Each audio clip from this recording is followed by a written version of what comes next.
Hola, yo soy Felipe Hunter y soy psicoterapeuta. El día de hoy vamos a hablar de cómo llegaste a ser quien eres.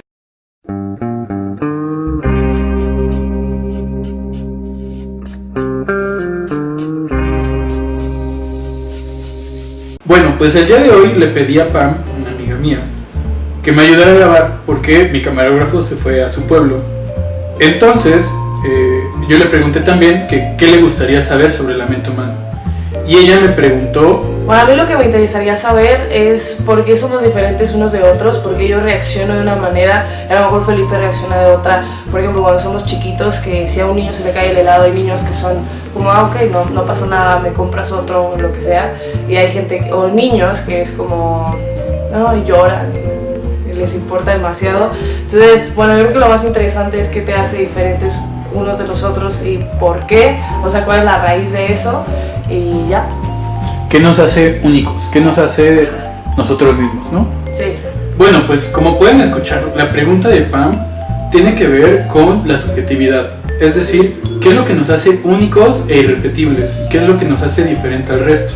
Y esta pregunta a mí me pareció fascinante porque justamente eso fue lo que yo me pregunté cuando iba en último grado de preparatoria y decidí, a partir de que me pregunté esto, que quería estudiar psicología. Entonces, así que hoy vamos a hablar de las teorías de personalidad desde el psicoanálisis. Hay muchas teorías de la personalidad y yo voy a hablar de las teorías de personalidad desde el psicoanálisis. Y para hablar de esto, quiero que todos se imaginen o se pregunten ustedes mismos ¿cuál fue el pensamiento que tuvo tu madre cuando se enteró que estaba embarazado de ti?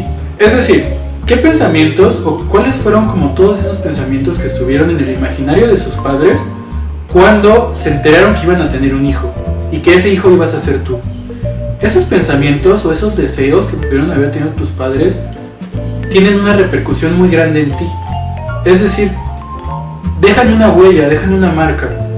Freud habla mucho de eso en Proyecto de Psicología para Neurólogos, su primer libro que escribe acerca de la psicología, y es fascinante porque ahí dice cómo esas huellas que va dejando la primera vivencia de satisfacción y de insatisfacción van moldeando y creando la personalidad.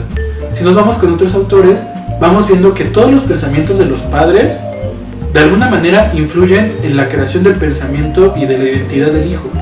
Lacan habla de eso en el Estadio del Espejo, donde habla que la personalidad se forja, o el yo del niño se forja a partir de el yo ideal de los padres. Simplemente el pensamiento de la madre, el ideal que tiene sobre el hijo, todo el deseo de la madre, va a hacer una influencia muy grande sobre la personalidad del hijo.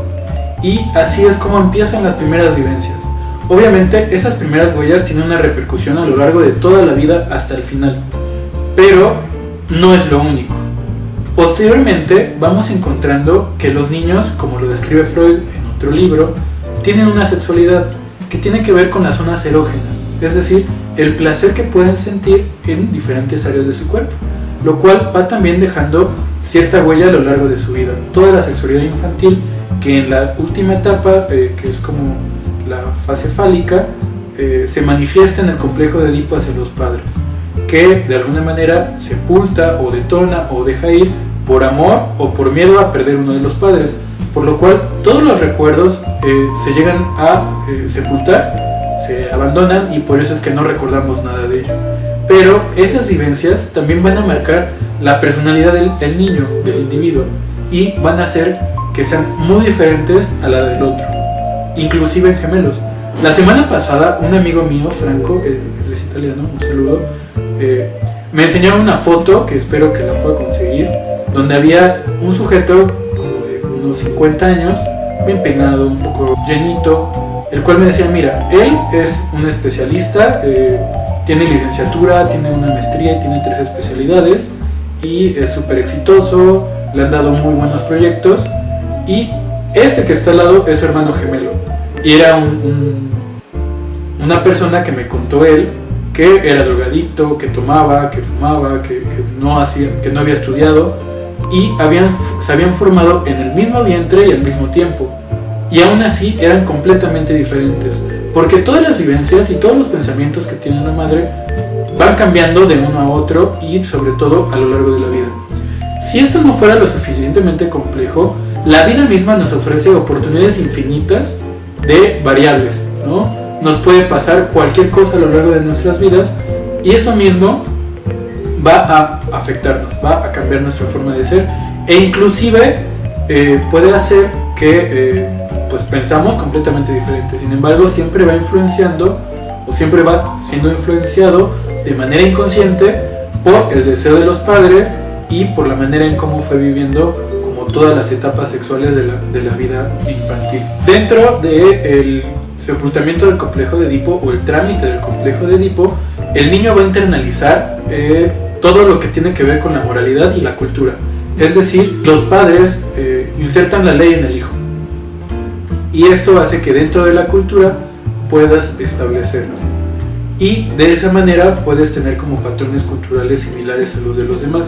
Sin embargo, eso solo funciona como un proceso identificatorio y no tanto como la verdadera personalidad. Pues aquí tocamos un poco de la tópica de Freud, de la segunda tópica, que es el yo, el superyo y el ello, que son los tres entes de la personalidad que intervienen en la manera que son, ¿no? El yo, que es como la parte más racional, más consciente de la manera en cómo nos desenvolvemos con el medio, que no todo es consciente, todo es inconsciente, pero es más parte consciente. Por otro lado encontramos el ello, que es como todo el reservorio de la pulsión, que es como toda esa energía y todos esos recuerdos y todo eso almacenado dentro del ser que pulsan por salir. Entonces, de esa manera es como lo distribuye Freud en la segunda tópica, y obviamente aquí está impuesto también el inconsciente, el preconsciente y el consciente. Un poco para concretarlo un poco más, vamos a hacer esto.